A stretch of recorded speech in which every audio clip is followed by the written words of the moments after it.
Hui, Assalamualaikum. Nama saya Skamer Monyet.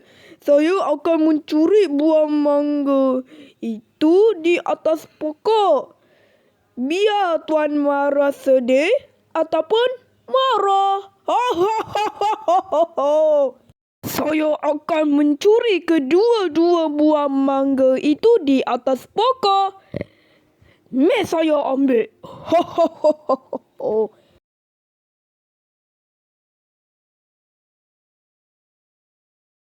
Lari!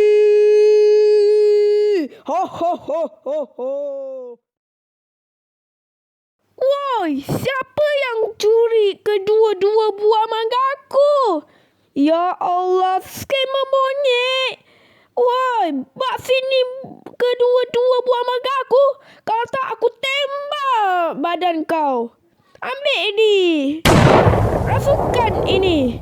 Oh, dasar monyet daka. Mari sini aku akan ikat kau. Kau jangan bergerak dekat situ. Aku berjaya menangkap monyet bodoh tu. Kau tak boleh buat apa dah. Itulah siapa suruh curi buah mangga aku. Kan dah kena. Pada muka kau. Lain kali jangan curi buah mangga aku bodoh. Faham? Dah aku pergi balik dulu. Kau biar terikat kat situ sampai bila-bila. Bye. Assalamualaikum.